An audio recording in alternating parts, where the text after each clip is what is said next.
ኡስሚ ኔትወርክ አነጋጋሪው የጥቁር ገበያ የምንዛሬ ዋጋ አጃኢብ እያሰኘ ይገኛል። ጨመረ ሲሉት ይቀንሳል፣ ቀነሰ ብለን ሳንጨርስ በአንዴ ጣራ ይነካል። አሰላሙ አለይኩም ወራህመቱላሂ ወበረካቱ።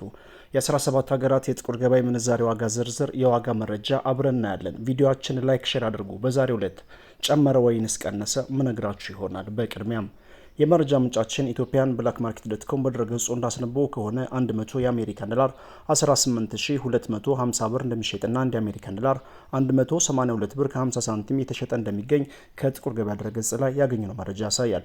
በዚህም ትናንትና ካደረስናቸው የጥቁር ገበያ መረጃ ጋር ሲነጻጸር በአሁኑ ጭማሪ አሳይቷል። ዩሮ እናስከትላለን። 100 ዩሮ 21133 ብር እየተሸጠ እንደሚገኝና 1 ዩሮ 211 ብር ከ33 ሳንቲም እየተዘረዘረ ይገኛል። ቀጣዩን ተረኛ የሚይዘው የኢማራቶችን ዲርሃም በተመለከተ ይሆናል።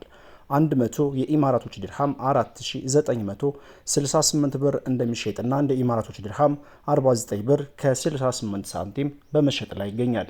ከዚህም ጋር ተያይዞ የኢማራቶችን ዲርሃምና የሳዑዲ ሪያልን በተመለከተ በሂጅራ ባንክ ከፍተኛ ዋጋ እየሰጠ ይገኛል። አሁን የነገርኳችሁ 49 ከምናምን ያልኩት እናንተ የምትዘረዝሩበት ዋጋ ሳይሆን ወይንም ከመሬት ካለው እውነታ ጋር ተቀራራቢ አይደለም። ምክንያቱም ይሄ ዋጋ ከፍተኛው ዋጋ ነው፣ ወይንም ደግሞ እናንተ የሚገዟችሁ ይሸጡበታል ተብሎ የሚታሰበው ከፍተኛ ሂሳብ ነው። ነገር ግን አንዳንድ መረጃዎችን ለማጣራት እንደሞከርኩት ከጥቁር ገበያ ጋር ያልተናነሰ ዋጋ እየሰጡ ይገኛሉ ባንኮች። ከዚህም መካከል ሂጅራ ባንክ ከፍተኛ ዋጋ እየሰጠ ይገኛል። በዚህም አንድ የኢማራቶችን ዲርሃም በባንክ ማለት ነው በሂጅራ ባንክ 46 ብር ከ27 ሳንቲም እየዘረዘረ ይገኛል።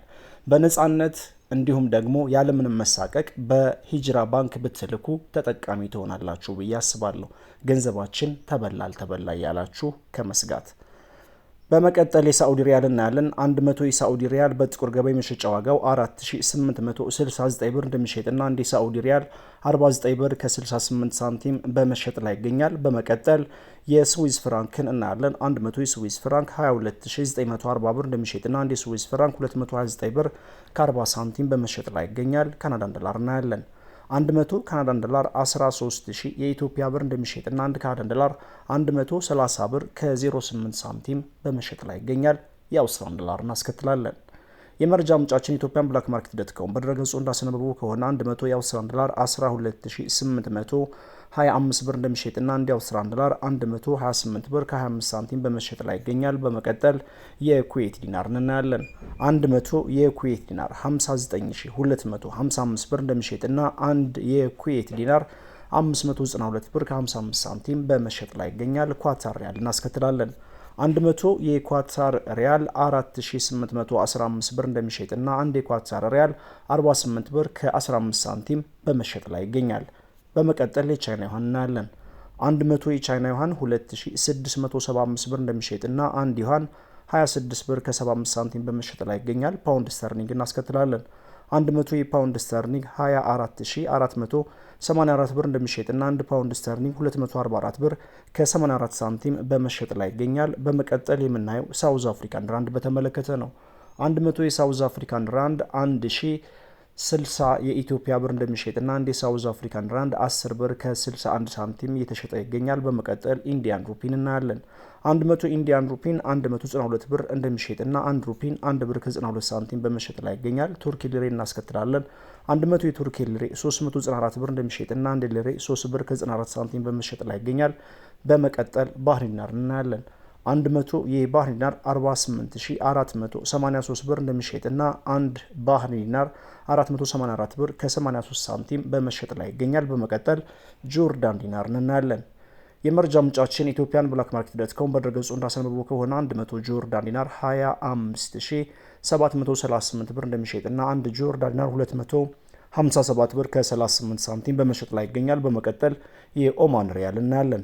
100 የኦማን ሪያል 47459 ብር እንደሚሸጥና 1 የኦማን ሪያል 474 ብር ከ59 ሳንቲም እየተሸጠ እንደሚገኝ ኢትዮጵያን ብላክ ማርኬት ዶት ኮም በድረገጹ አስነብበዋል። በቅድሚያ የምናየው የጥያቄያችሁን ምላሽ በተመለከተ ነው። በቀዳሚነት የምናየው ጥያቄ የሳዑዲ ሪያል በዳሽን ባንክ ስንት እየተዘረዘረ ይገኛል ይላል። በዳሽን ባንክና በሂጅራ ባንክ በአሁኑ ሰዓት ከፍተኛውን ዋጋ ተመን እየሰጡ ይገኛሉ። ማለትም ከሀገራችን ካሉ ከግል ባንኮች መካከል ማለት ነው። በሂጅራ ባንክና በዳሽን ባንክ ተመሳሳይ የምንዛሬ ሁኔታ አላቸው። አንድ የሳዑዲ ሪያል 45 ብር ከ25 ሳንቲም እየዘረዘሩ ይገኛሉ ሁለቱም ባንኮች። ሁለተኛውንና ሌላኛውን ጥያቄ ስንመለከት እስኪ መልስልኝ በእናትህ እኔ ዱባይ ነኝ፣ እናም በሆነ አጋጣሚ የተለያየ ሰው የሌላ ሀገር ሳንቲሞችን ሰጥቶኛል።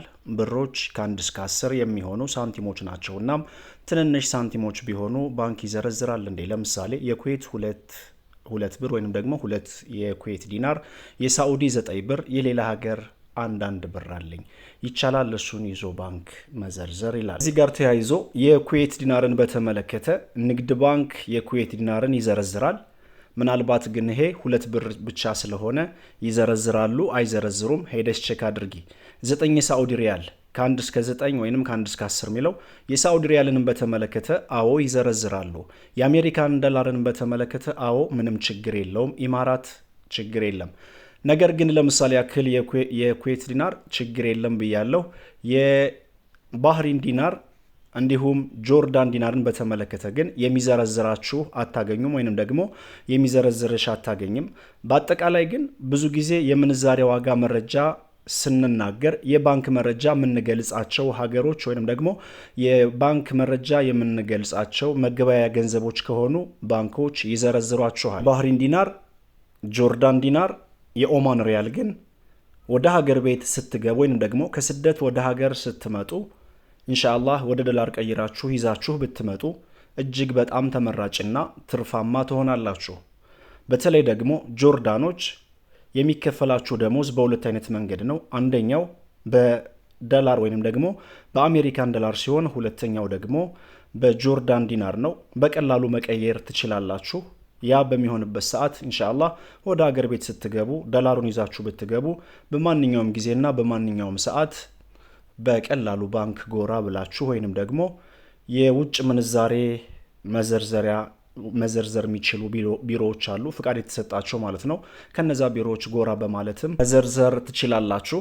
ማለትም ባንኮችን ቼክ ታደርጋላችሁ፣ ከፍተኛውን ዋጋ የሚሰጠው ባንክ የትኛው ባንክ ነው የሚለውን። ከዛም ደግሞ የውጭ ምንዛሬ ቢሮዎችን ቼክ አድርጋችሁ ይጠቅመናል ወይንም ደግሞ ሀሪፍ ዋጋ ይሰጠናል ብላችሁ ካሰባችሁት መዘርዘር የሚቻልበት ሁኔታ አሁን ላይ ሰፊ ነው። የባህሪን ዲናር፣ ጆርዳን ዲናር፣ ኦማን ሪያልን ግን ራሱን ሪያሉን እንዲሁም ደግሞ የባህሪን ዲናርን ይዛችሁ ብትገቡ በጣም ከባድ ነው። ቢዘረዝሯችሁም እንኳን በወረደ ዋጋ ነው የሚዘረዝሯችሁ። ስለዚህ ወደ ዶላር ቀይራችሁ ወደ ሀገር ቤት ይዛችሁ መግባታችሁን መርሳት የለባችሁም።